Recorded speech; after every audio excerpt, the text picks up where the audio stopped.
Nos hemos dejado seducir por el mito del innovador, el genio solitario que cambia el mundo desde la urbe, desde el garaje de una gran ciudad. Welcome to Carne Cruda the album. Join us for danger, excitement, innovation.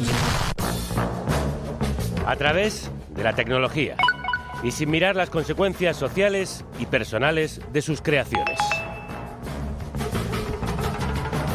Esa es la leyenda que rodea a los gigantes de la innovación moderna: Steve Jobs, Elon Musk, Jeff Bezos, Mark Zuckerberg. Pero la vida demuestra que las buenas ideas pueden surgir en cualquier parte, ejecutarse en familia o en grupo, respetar el entorno y aprovechar o no la tecnología. Una pequeña idea puede cambiar un pueblo, y cambiar un pueblo es cambiar el mundo. Eso explica Delia Rodríguez en su reportaje Rural y en Grupo, Innovación sin tópicos, publicado en la revista Salvaje, con la que un mes más tiramos al monte. De ideas que quieren cambiar el mundo hablamos hoy, de innovación desde los pueblos, de emprendimiento en las zonas rurales y de compromiso social. Un avispero de proyectos se está gestando en el interior del país y vamos a conocerlos para romper prejuicios sobre los pueblos con los que nos conecta siempre Salvaje, nuestra revista rural de cabecera. Ser salvaje no es un lujo, es una necesidad del espíritu humano. Eduard Avi. Salvaje. La revista que tira al monte. Anabel Roda es su redactora jefa. Anabel, crudos días. Crudos días, Javier. Y enhorabuena, por cierto, por la nominación a los European Press Prize como mejor reportaje por uno de vuestros trabajos, que además tuvimos ocasión de escuchar, El tiempo del lobo. ¿Qué supone una nominación así para una revista como Salvaje? Gracias, Javier. Pues supone muchísimo que colegas y profesionales de toda Europa no solo se hayan interesado por un asunto, en principio, tan local como es la situación del lobo en España, sino que hayan seleccionado este reportaje como uno de los 5 mejores de entre los 900 presentados. La verdad es que es todo un espaldarazo a nuestra manera de hacer periodismo y de hacer las cosas. Una manera que a nosotras nos encanta y por eso os invitamos a escucharla en su versión radiofónica aquí cada mes en Carne Cruda. Os recomendamos leer el reportaje y suscribiros para apoyar esta artesanal y certera forma de hacer periodismo. Hoy hablamos de uno de los primeros reportajes que publicasteis en la revista, Rural y en Grupo, Innovación sin tópicos. ¿De qué tópicos estamos hablando? ¿Quién no ha escuchado que el progreso lleno de oportunidades se encuentra en las ciudades y que el pueblo es un lugar pobre, arcaico y en ocasiones atado a las costumbres y tradiciones? Poco espacio queda en el imaginario para plantearse el pueblo como un lugar en el que establecer un nuevo negocio con el que dar solución a alguna necesidad o arrancar un proyecto comunitario más allá de juntarse en el bar. Sí, es cierto que de primeras a pocos se les ocurre pensar en un pueblo cuando hablamos de innovar. El estigma de la vida rural sigue pesando en las mentalidades urbanas, pero ojo, también en las rurales. A pesar de estos prejuicios, la realidad es que el mundo rural está lleno de personas, iniciativas y empresas que demuestran que los pueblos también son laboratorios de innovación social, tanto en el sector del transporte, en la agroalimentación, en el desarrollo de aplicaciones móviles o en la cultura. Eso es. Una realidad, por cierto, que lleva años tejiéndose en muchas comarcas y pueblos de este país. Anabel, ¿qué quiere decir innovación social? Se lo pregunté a Ángela Millán, de la cooperativa Tararaina, palabra que en aragonés quiere decir telaraña. Implica pensar cómo podemos afrontar los retos que existen, como pueden ser pues, la falta de acceso a la vivienda, o la falta de acceso a los servicios públicos, o la despoblación, de una manera nueva. Ángela Millán lleva casi una década ofreciendo apoyo a iniciativas y personas emprendedoras en zonas rurales de Aragón, que tienen el potencial de generar un impacto social o medioambiental positivo en los pueblos. ¿Y cómo lo hacen? Pensando de manera diferente, aprovechando los recursos que hay en una zona y buscando la colaboración de diferentes agentes de un territorio, y nos pone un ejemplo en concreto. Te puedo poner muchos, pero te voy a poner en concreto uno muy sencillito. Uno de los problemas es que no hay tiendas, no hay establecimientos en los que poder comprar los productos más básicos. porque claro, mantener una tienda es complicado. El volumen de ventas no es tan grande como para mantener un salario. Entonces, bueno, un proyecto de innovación social que estamos ahora acompañando es poner en marcha supermercados automáticos de gestión comunitaria.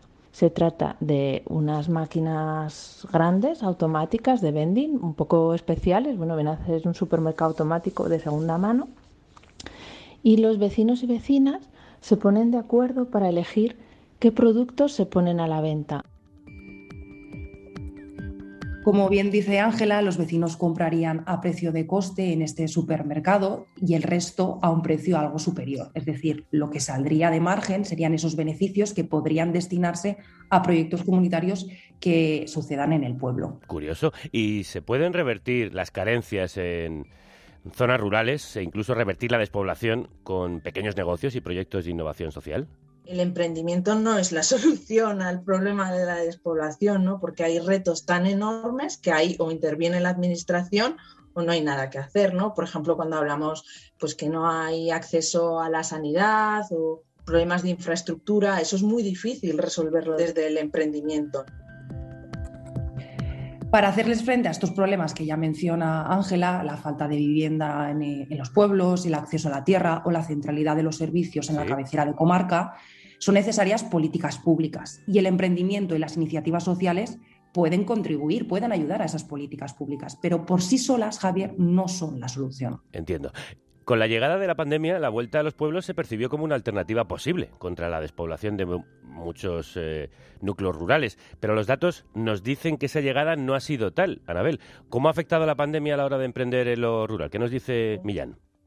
Que hubo muchísimos intereses de gente que quería venir a lo rural, que quería empezar una nueva vida, pero no basta con ay, que me voy a ir a teletrabajar, hay muchísimo más. Vivir en un pueblo no es tan fácil, pues porque no tienes alternativas de ocio, te tienes que desplazar para ir al médico, para ir al colegio. Entonces, pues sí que es verdad que hubo muchas personas que lo intentaron, muchas que abandonaron el camino, otras que se quedaron, pero sobre todo, ¿qué ha cambiado? Pues que se ha puesto el foco en lo rural, en los procesos de despoblación y sobre todo en el emprendimiento. La verdad es que los datos nos dicen que las iniciativas durante estos años de pandemia no han aumentado, pero sí que es cierto que se ha puesto el foco en ellas y esto trae consigo más recursos, entrar en la agenda pública y en los planes políticos, en definitiva, entrar en los despachos. ¿Y hay algún perfil específico detrás de los proyectos de emprendimiento?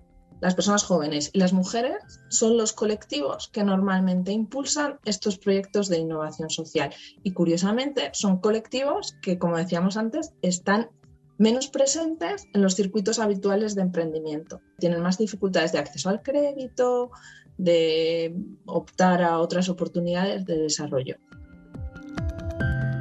Lo paradójico aquí es que sean las mujeres las que lideran el emprendimiento rural cuando hay más hombres que mujeres en los pueblos de 1.000 habitantes, de menos de 1.000 habitantes. Una tendencia que encima se mantiene hasta los municipios de entre 10.000 y 20.000 habitantes en los que tradicionalmente se sitúa la barrera del mundo rural, según el Instituto Nacional de Estadística. Con mujeres y jóvenes que trabajan para cambiar el mundo y con él sus pueblos, vamos a seguir tejiendo una gran taradaína.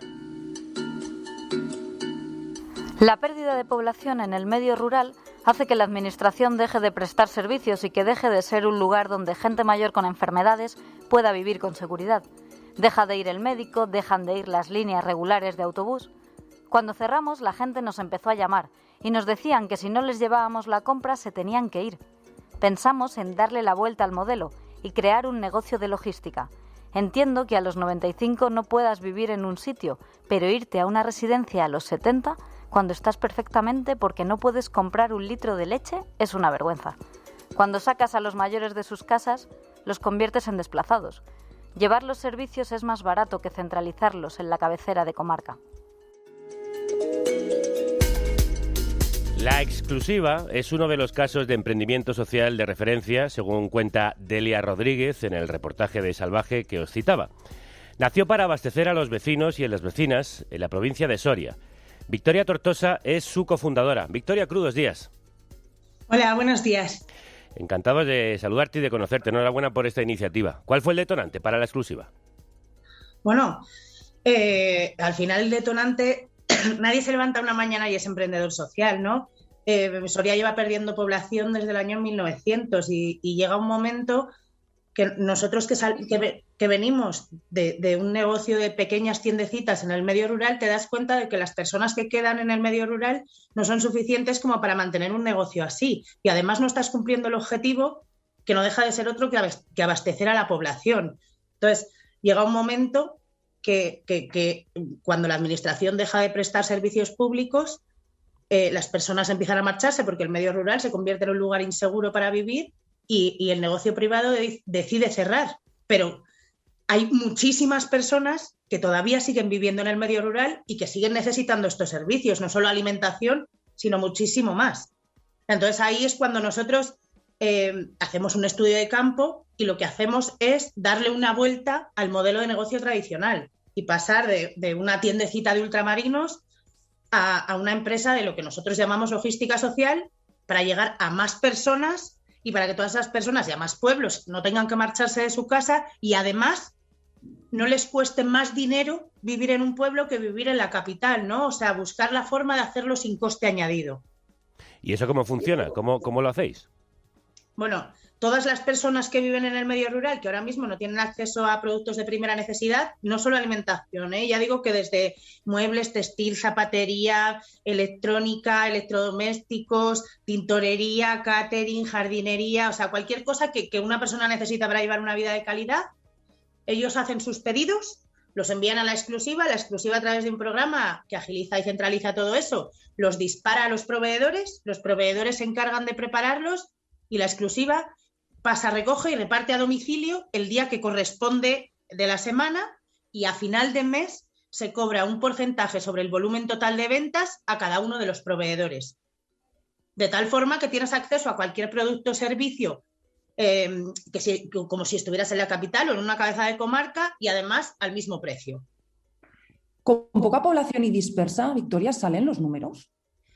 Es que, claro, poca población y dispersa, viven 50.000 personas. No, seguro que hay muchísimas tiendas a las que les gustaría tener 50.000 clientes. En realidad no son tan pocas personas y luego hay que entender muy bien que escuchaba antes lo que es la innovación social. Al final nuestro reto, nuestro objetivo es revertir el proceso de despoblación y todas esas personas tienen el mismo derecho a tener a su alcance unos calcetines o un kilo de muslos de pollo que una persona que vive en la capital, ¿no?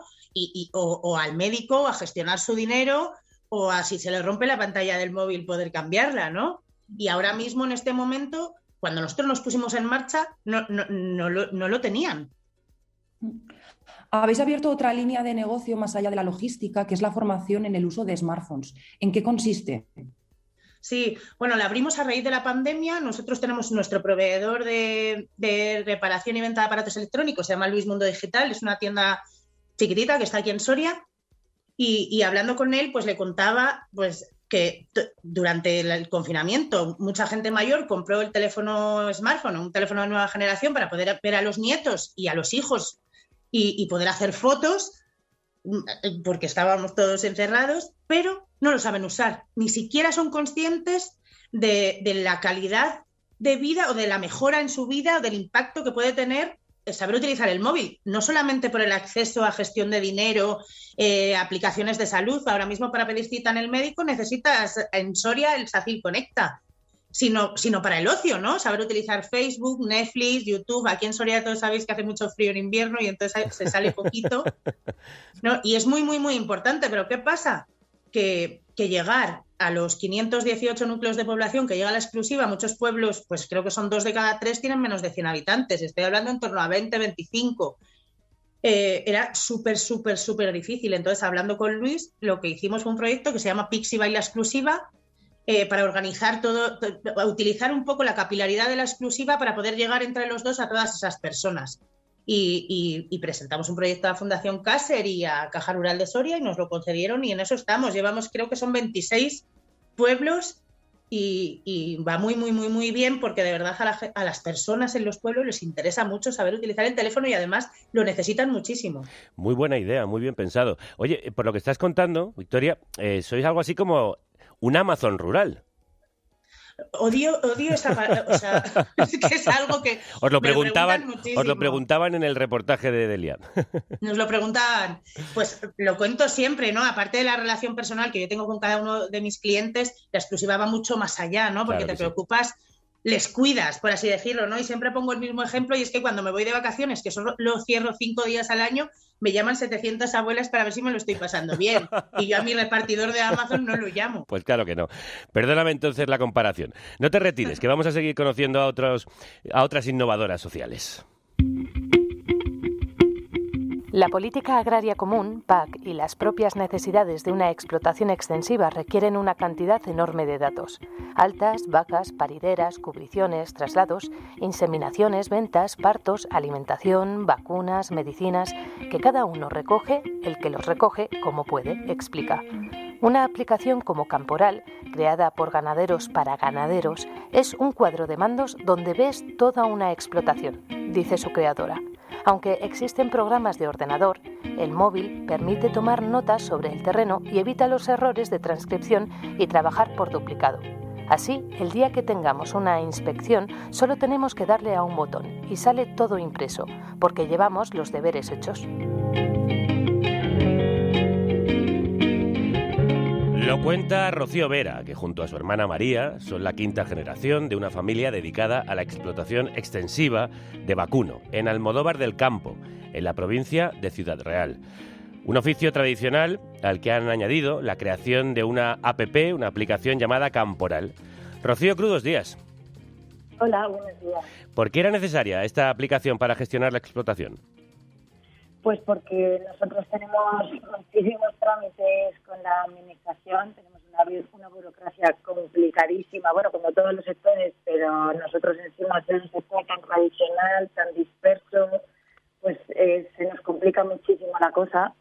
Y aparte, luego en cada comunidad autónoma hay unos trámites y unas cosas, y entonces nosotros creamos esa aplicación para recoger todos los datos de la explotación, ayudarnos en los trámites con la administración, evitar errores en la toma de datos y sobre todo para poder tener una visión en la evolución de nuestro negocio también. ¿Y esta aplicación puede ser utilizada por cualquier ganadero o ganadera de extensivo? Sí, claro. La aplicación es muy sencilla, es muy ágil y además es muy intuitiva porque está pensada para personas que no somos, porque yo soy la primera, que no soy especialmente tecnológica. Entonces tiene que ser, es algo muy sencillo que con un simple vistazo pues tú puedas entender y puedas saber cuál es el paso siguiente. Actualmente una de vuestras líneas de negocio son estas agendas en papel que venían antes de esta aplicación móvil. ¿A cuántos clientes dais servicio y si tuvisteis dificultades a la hora de dar a conocer este producto de esta agenda en papel y después la aplicación? Pues bueno, nosotros cuando empezamos con Camporal realmente empieza como una necesidad personal de intentar como unificar un poco todos los datos y todo lo que hay en la explotación, porque era un poco una sensación de mare magnum, de que cada cosa iba por un lado, y entonces pensamos en una aplicación para el móvil. Cuando empezamos a trabajar en ello nos dimos cuenta de que la mayoría de los ganaderos ni siquiera recogían datos. Entonces, claro, ahí había un doble salto, o sea, no solo que no recogían datos, sino que encima tenías que hacer que recogieran datos y que se metieran en una aplicación tecnológica. Entonces pensamos que lo primero era, como los poquitos que recogían datos lo hacían en papel, en libretillas de papel normales, pues pensamos que ayudarles con hacer una libreta en la que solamente tuvieran que rellenar campos, que ya todo estuviera puesto, o sea, todos los datos que tenían que recoger, cómo lo tenían que hacer, cómo todo, simplemente tuvieran que seguir rellenando datos. Entonces creamos unas libretas con todos los mismos datos que tiene la aplicación, con esa misma recogida, pero en papel. Y eso empezamos a darlo a conocer en Facebook. Tuvimos suerte, hicimos un post que se hizo viral y nos conoció muchísima gente en Camporal. Entonces, esa gente ya empezó a conocer nuestros posts, de lo que nosotros hablábamos, nuestra tienda, y la mayoría de los pedidos que hemos tenido de estas libretas han sido online. Tenemos un buen índice de retorno y bueno, y luego mediante publicidad, pero principalmente en Facebook, la verdad, porque en un principio nos pusimos en contacto con asociaciones ganaderas y así, pero la verdad es que nuestra mayor penetración ha sido en Facebook. Qué importante es... Sí. No, termina, por favor. Sobre todo en personas de 35 a 55 años, que son las que están más interesadas en mejorar. Qué importantes las redes para tejer, precisamente en zonas que a veces están despobladas o aisladas unas de otras. Vamos a seguir ampliando esta telaraña rural. Dijimos que nos mudábamos a la sierra y mucha gente nos dijo, ¿a la sierra? ¿Para qué? ¿Os vais a morir de hambre? Cuenta Manuel. Junto a su pareja buscaban un lugar donde emprender su proyecto, un despacho de abogados que acerca los servicios legales al mundo rural. Y lo encontraron en plena sierra de Aracena. Después de años estudiando y trabajando en Barcelona y Madrid, los abogados Manuel Redondo y Raquel Feria hicieron el camino inverso. De la ciudad se marcharon a lo rural para montar el despacho Feria y Redondo Abogados, con el que ofrecen servicios jurídicos en plena sierra de Aracena. Desde hace apenas un año viven y trabajan desde Corte Concepción en Huelva. Raquel, crudos días. Buenos días. Bueno, ¿cómo fue hacer el camino a la inversa? ¿Os morís de hambre o habéis conseguido sobrevivir? De momento estamos sobreviviendo, pero nos está costando, eso sí que es verdad. Pero muy bien, muy bien. Desde luego tenemos perspectiva de seguir apostando por la sierra. ¿Por qué tomasteis esa decisión? Pues nosotros estábamos en cuarentena. Bueno, yo todavía estaba en Barcelona, Manuel ya estaba en Huelva. Y supongo que como a quizá les pasó a muchos emprendedores, empezamos a pensar, ¿no? Con tanto tiempo libre, y nos dimos cuenta de que realmente en los municipios, si ya de por sí, sin contar este tipo de circunstancias, ¿no? Como una cuarentena, es muy difícil el acceso a los servicios, más aún, ¿no? Cuando había una serie de límites de movilidad fuera de los municipios, y estos municipios, sobre todo de la Sierra de Aracena, que la gran mayoría tienen menos de 1.000 habitantes, pues apenas tienen servicios de una tienda, una farmacia y un cajero. Entonces, nosotros detectamos esa necesidad que había, en nuestro caso, servicios jurídicos, y decidimos cubrirla. Dentro de la actividad de vuestro despacho, Raquel, habéis creado la marca Legal y Rural. Cuéntanos en qué consiste y qué carencias visteis para lanzar esta propuesta. Pues Legal y Rural la creamos para llevar a cabo una serie de servicios más innovadores, pensados para el mundo rural. En este caso, de momento, pues para la Sierra de Aracena. Nosotros hacemos, a través de esa marca, una serie de servicios que, por ejemplo, uno de ellos es el plan de vecinos. Con él pretendemos darle a todos los municipios, de forma presencial sobre todo, pero también se puede telemática, desde consultoría hasta trámites administrativos, o incluso solicitarles ayudas al alquiler, como por ejemplo el bono joven. Pero realmente la importancia que tienen los servicios que nosotros tratamos de hacer a través de Legal y Rural es la innovación, o digamos lo que le da sentido, y es que puedan llegar a todos estos municipios sin que el coste directo sea para los vecinos. Entiendo. ¿Y habéis conseguido llegar a los vecinos? ¿Qué respuesta estáis teniendo? Sí, nosotros, pues de momento, por ejemplo, estamos en Corte Concepción, que tiene 600 habitantes, y la verdad que llevamos un año y está siendo pues muy importante este proyecto, porque nos damos cuenta de que realmente tiene sentido esto que estamos haciendo. Hemos ido notando cómo a lo largo de los meses pues las personas al final se iban dando cuenta de que realmente los servicios legales están en su día a día. Antes a lo mejor venían cuando ya tenían un problema que solucionar, y que, como por ejemplo puede ocurrir en la ciudad, pues cuando tienes ese problema vas a un abogado, pero ahora ya vienen para preguntarnos pues cualquier duda que tienen, ¿no? Desde, oye, mírame este contrato antes de firmarlo, o tengo que hacer esta gestión pero no sé cómo hacerla, y entonces eso también ofrece una serie de servicios y cubre una necesidad muy importante que a veces puede pasar desapercibida. Me gustan muchísimo las tres ideas que hoy se han puesto sobre esta mesa, y en estos encuentros entre Carne Cruda y Salvaje, nos gusta también que se produzca un encuentro entre las distintas propuestas y territorios. Así que vamos a abrir la conversación.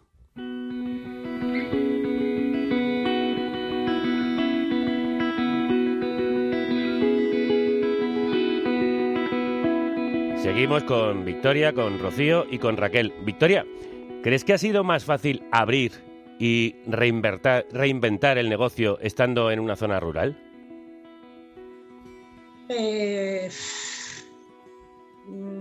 Pues es que nunca he emprendido en la capital, entonces no estoy muy segura de ello. Que no ha sido nada fácil, te lo digo ya.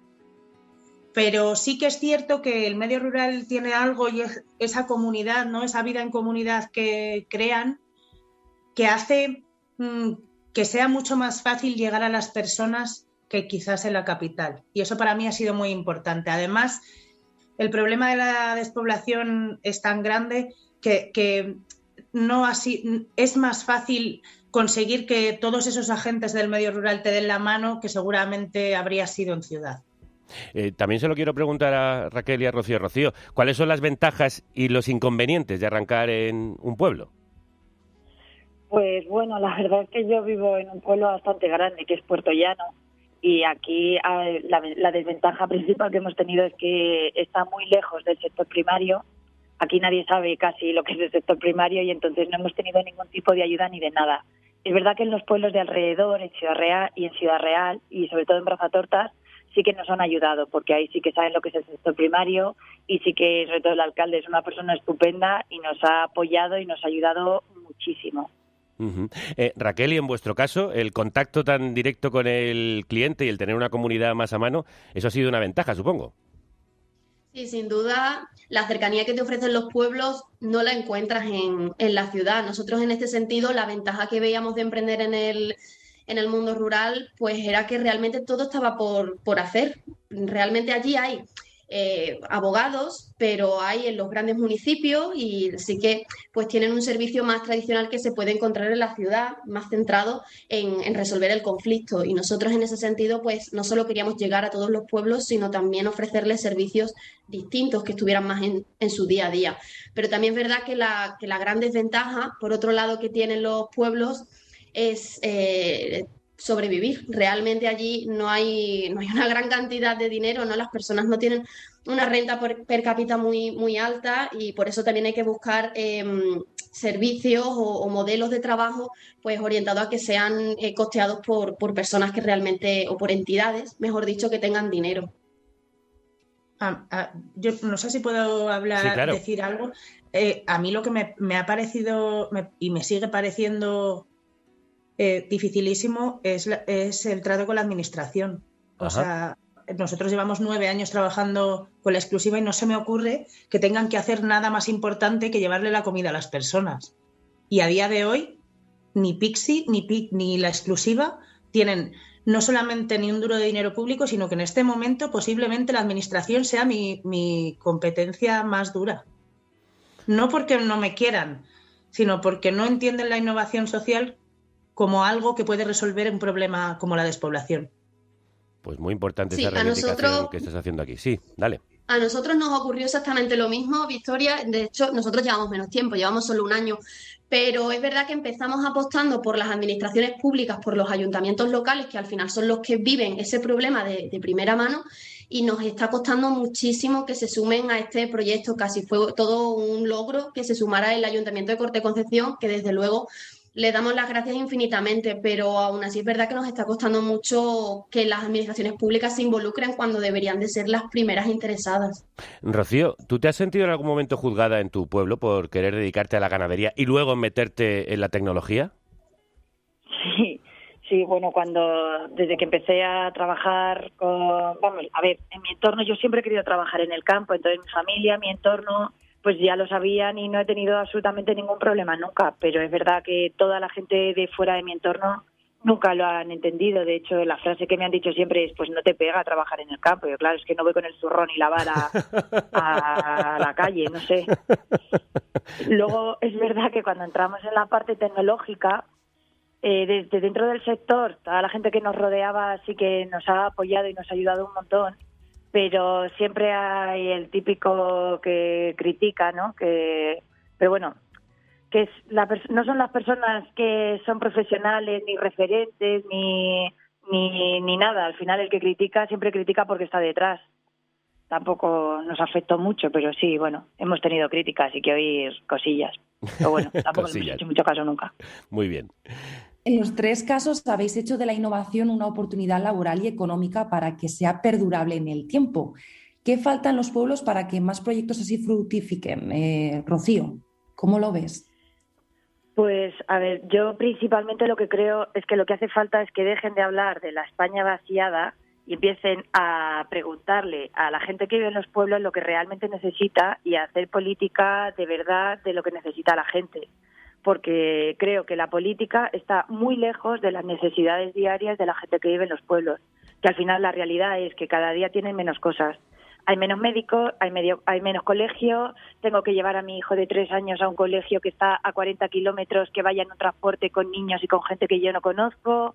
Es que cada día todo es mucho más difícil de lo que era, encima.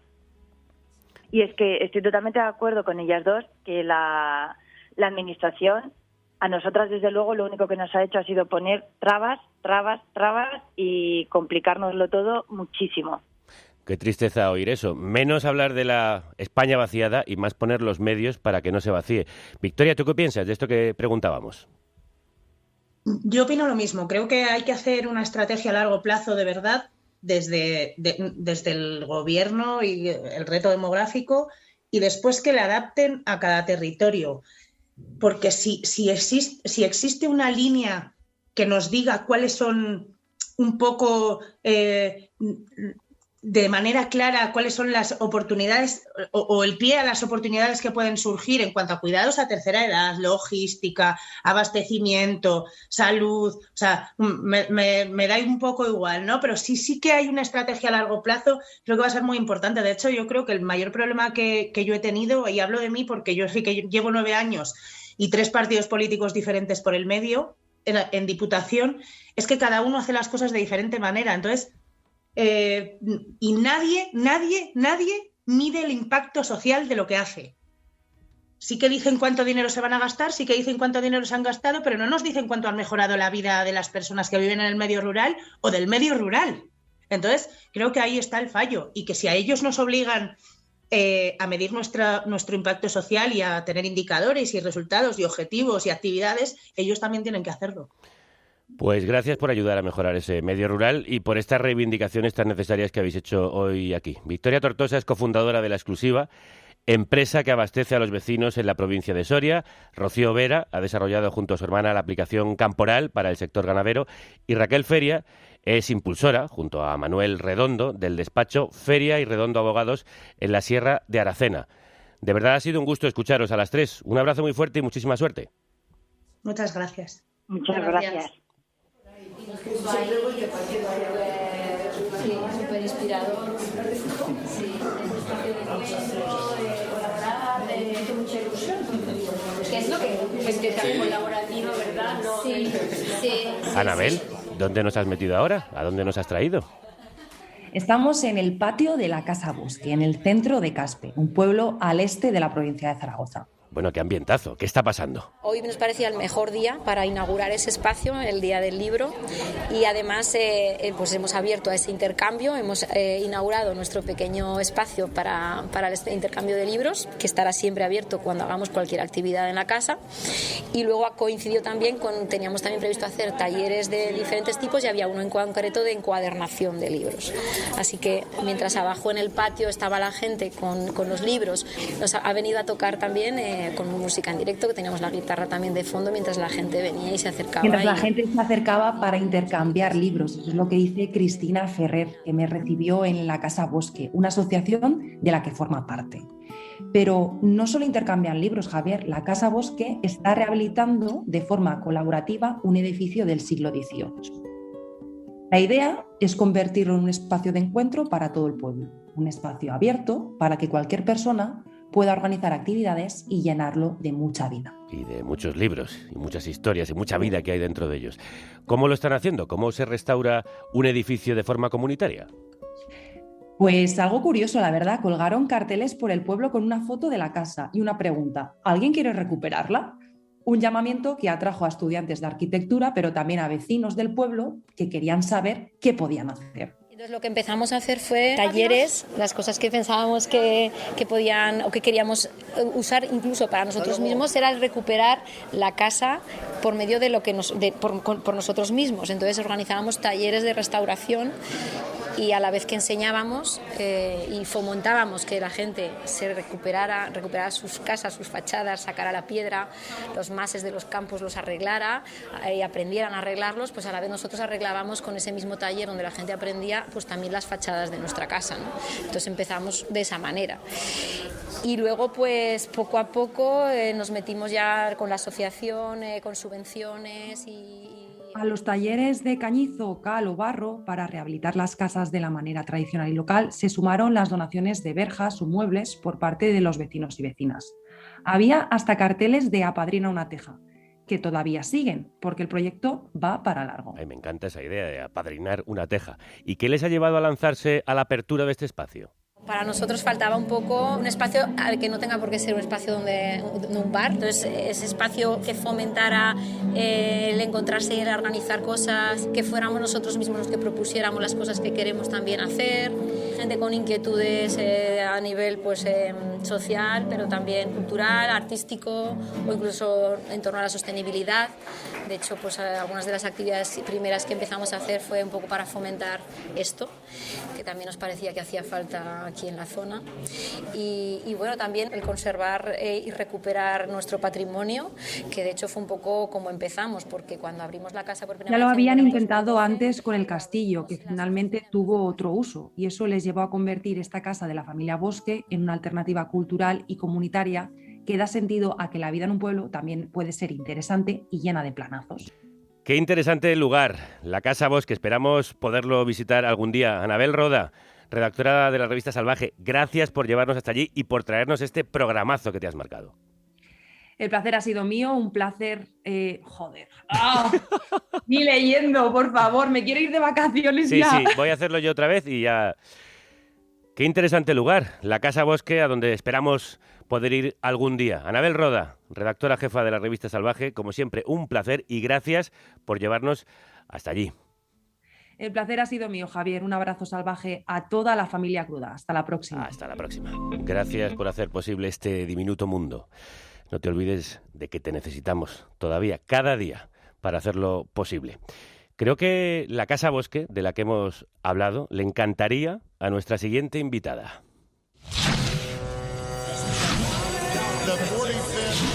El dinero mueve el mundo. Es el mercado, amigo. Elijamos el sentido.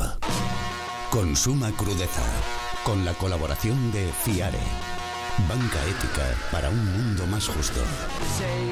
Brenda Chávez, crudos días. Crudos días, Javier. Yo voy a padrinar una teja también. Me encanta esa idea.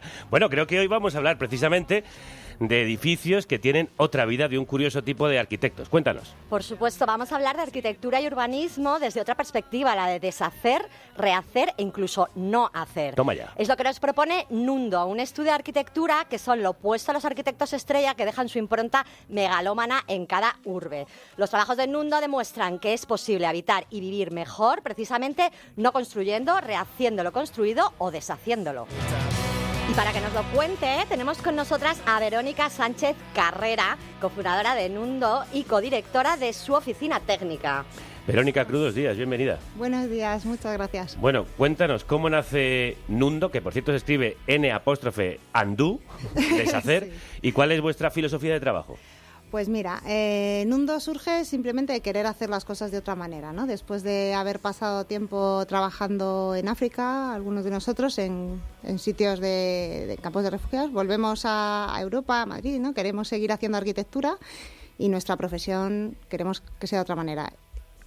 Surge la idea y desde entonces ahí llegamos haciendo. ¿Y eso? ¿Cuál es la filosofía? ¿En qué consiste exactamente lo de deshacer, rehacer, no hacer? Pues mira, son los 3 modos de actuación que nos hemos impuesto, de tal manera que siempre que nos enfrentamos a un proyecto, pues decimos, bueno, ¿qué se puede no hacer, rehacer o deshacer antes que hacer nada, ¿no? Y desde ahí, pues al principio era más activismo y ahora es una propuesta ya de muchos años con oficina técnica. Y bueno, la verdad es que cuando cambias la pregunta, pues cambia la respuesta. Pero yo ahí estoy seguro que hay mucha gente que te está escuchando y todavía no entiende bien en qué consiste eso. Pues ponme ejemplo. Es muy fácil. Pues mira, tú llegas a un sitio y dices, ¿cómo podemos mejorar este sitio? Porque al final el fin de la arquitectura es mejorar el entorno en el que vivimos, ¿no? Y parece que los arquitectos nos han logotizado para solamente hacer, ¿no? Y dices, bueno, construir, ¿y si quitamos cosas? Claro, ¿y si quitamos cosas? ¿No? Qué buena idea. Pues mejoramos mucho, muy fácilmente. Publicidad, ruido, barreras arquitectónicas, cosas espantosas, ¿no? Cosas que nos molestan. O sea, por ejemplo, el Paseo del Prado, ¿no? Que lo quieren presentar, ¿no? Para que sea Patrimonio de la Humanidad. Más que hacer cosas, habría que quitar muchísimas, ¿no? Pues, bueno, yo creo que ya tenéis un poco en la cabeza. Ahí ya nos vamos haciendo más a la idea. Escuchemos un proyecto de los vuestros de no construcción. Está en Kalmar, Suecia, y busca la sostenibilidad ambiental, social, económica y cultural. Debido a vuestro proyecto, que además ganó el Premio Europeo Europan 2013, se dejaron de construir 1.800 viviendas en un humedal. Esta propuesta se basa en la no construcción, entendida como respeto a las zonas de alto valor ambiental que constituyen la identidad de Kalmar, protegiendo el paisaje mediante una reestructuración de comunicaciones que redefina la vía principal como elemento integrador campo-ciudad en lugar de como barrera. Es decir, lo que hicisteis es salvar el espacio y respetarlo, ¿no? ¿Por qué ganó esta propuesta de no intervenir y cómo planteasteis ese vínculo campo-ciudad que hemos escuchado? Es muy buena pregunta porque nosotros alucinamos. Fue el primer concurso internacional que ganamos y ganamos pues porque el jurado lo vio claro, ¿no? Y también la municipalidad, ¿no? Dijeron, bueno, ¿por qué construir una cosa en un humedal que es complicadísimo, ¿no? Esa era la pregunta del concurso, ¿no? En un sitio que se inunda, ¿no? Y que se congela. ¿Y por qué no lo hacemos de otra manera? Y yo creo que ganó en parte porque nuestro trabajo siempre está muy argumentado con datos técnicos. O sea, somos un grupo técnico y damos muchos datos y muchos números a favor. ¿En qué casos optáis por la no intervención? Pues siempre que no mejora el entorno, pues antes decíamos para las personas, pero cada vez creemos que la arquitectura tiene que ser menos antropocéntrica, así que estamos incluso desarrollando que no mejore el entorno para el entorno mismo. Y en ese proyecto decidisteis no intervenir ahí, pero ¿pensasteis en una intervención en un lugar parecido, cercano? Claro. ¿Cambiasteis la ubicación? Claro, o sea, tiene que ser sostenible económica, social, cultural y ambientalmente. Esto es muy importante. Entonces, no puedes decir no hacer y simplemente como protesta y bloquear cosas. Hicimos una propuesta alternativa de aumento de densidades y de cuidado del humedal. Era muy sencillo y los números salían fenomenal. Qué bien. Podemos escuchar otra propuesta también de no hacer mucho más cerca, que no está en Suecia, en la Plaza de España, que pudimos votar con el Madrid Decide, y la propuesta de Nundo era precisamente no hacer. Nundo propuso intervenir desde el no hacer, deshacer y rehacer con el principio de la mínima intervención para el máximo impacto, recuperando las antiguas trazas de la plaza para conectarla con el patrimonio circundante y reparando solo los elementos mínimos necesarios. Esta intervención se desarrolla desde la herramienta a tiempo, donde se prioriza lo imprescindible que requiere acción inmediata, pensando en la utopía deseable para la ciudad con acciones futuras a escala del barrio. Este ámbito de lo necesario expande las ideas y estrategias desplegadas previamente en la plaza. Verónica, esta vez no ganasteis el concurso. Qué pena. Otra latitud, ¿no? otra lógica. Pero ¿cómo es esta herramienta a tiempo que estábamos escuchando? Pues mira, para nosotros hacer urbanismo tiene un error ahora mismo garrafal, que es que se hace urbanismo a medio plazo, no 15-20 años. O sea, ahora mismo en el plan de desarrollo del norte de Madrid están diseñando cómo tienen que ser los alcorques que se van a construir dentro de 15 años. Creemos que es un error, creemos que hay que solucionar los problemas que hay ahora. En Plaza España, si hay un alcorque roto o una rampa que falta, hay que ponerla ya. Y creemos en la utopía, en qué va a pasar dentro de 100 años. En los medios plazos creemos que son un error hoy en día. También propusisteis no intervenir en la estación de Atocha, en Madrid. ¿Qué planteabais en este caso? Bueno, aquí lo bonito fue que Adif nos contrató, ante todo pronóstico también. Adif había oído nuestras críticas a la estación de Atocha, a la histórica, que son muchas y habíamos hecho varios talleres, y entonces nos llamó y dijo, bueno, pues... ¿Qué queréis hacer o qué queréis no hacer? Y hicimos un trabajo que, bueno, es una guía de todo lo que de reestructuración y limpieza de la estación. Simplemente con que quitaran un montón de cosas y como bueno, ya os imagináis los que conocéis Atocha, ya mejoraría infinitamente. No, pero por los que sí lo conocemos y por los que no, ¿qué es lo que se quitaría de ahí, por ejemplo? Pues, ferias, publicidades, señalética, es un desastre. Los aparcamientos, ¿no? Tenemos en la Puerta de Madrid una plaza que es para que aparquen 4 coches, ¿no? O sea, en un punto de encuentro, bueno, es un ejemplo maravilloso de todo lo que se puede eliminar para mejorar eso. Cualquiera que haya pasado por la estación creo que acaba de comprender todo lo que ha dicho, sobre todo lo de la señalética es caótico y es verdad que es un sitio que produce un cierto estrés cuando debería ser mucho más amable para el pasajero. Ahí vamos a escuchar otro proyecto que se encargó Cruz Roja en el verano del 2020, justo después del confinamiento en plena emergencia del coronavirus, para un centro de personas para personas migrantes en Canarias. Para definir e implementar un centro de acogida temporal de emergencia para migrantes en Gran Canaria, debido a la necesidad urgente y creciente de recepción y alojamiento de migrantes llegados a las islas. El centro proyectado cuenta con un área de aislamiento COVID, tiene capacidad para alojar a un máximo de 960 personas y su planificación permite una instalación por fases para adaptarse a las necesidades variables. Imagino que aquí aplicasteis vuestro conocimiento en África, en los campos de refugiados. ¿Cuánto tardasteis en desarrollar este centro? ¿Cómo funcionó y si sigue operativo? Bueno, pues es muy buena pregunta. Tardamos muy poco porque estamos hechos para trabajar en emergencia y era una cosa de emergencia, fue hace 3 veranos y no se llevó a cabo, no se pudo realizar por problemas administrativos, burocráticos y trabas. ¿En serio? Lo que no pasa en África, que llegas y montas un hospital o un campo, pues aquí, claro, aquí faltan firmas, ¿no?, para dar permisos porque tenemos normativas y la famosa voluntad. Claro, cuando no hay voluntad política las cosas no salen adelante. Pero sí que habéis hecho proyectos para personas refugiadas que sí han estado en funcionamiento. ¿Y cuántos habéis hecho y cómo empezasteis con estos proyectos? Bueno, como te decía antes, somos un grupo de arquitectos y otras disciplinas, pero que hemos trabajado en cooperación y ayuda humanitaria. Hicimos unas formaciones complementarias y llevamos toda la vida trabajando en esto. Entonces, bueno, pues hemos estado, por ejemplo, en Bangladesh, hemos estado en Sur Sudán, hemos estado haciendo proyectos, no tanto el diseño de campos, como las mejoras o en agua y saneamiento, en espacios públicos, en intervenciones de muchos tipos, ¿no? Que hay mucho que mejorar ahí. Sí, yo estuve, por ejemplo, en Lesbos, en los campos de refugiados allí. Había un caso de un pequeño campo que estaba mucho mejor gestionado y tenía una habitabilidad, era más o menos amable, dadas las circunstancias para sus habitantes, pero el campo de Moria, el gigantesco campo de Moria, absolutamente sobrepasado de gente, era uno de los mayores desastres humanos que yo he visto en mi vida. ¿Cómo hay que hacer un campo de refugiados para que eso sea, dadas las circunstancias, mínimamente habitable? Pues mínimamente habitable es muy buena manera de... Pues hay que hacerlo pensando más en la persona que habita y que trabaja dentro. O sea, lo que pasa con los campos de refugiados es que por tradición se basan en la retícula militar, en la retícula óptima para que las instituciones y las organizaciones puedan trabajar fácilmente y con seguridad, puedan repartir alimentos rápido y eso a veces da unos esquemas muy rígidos.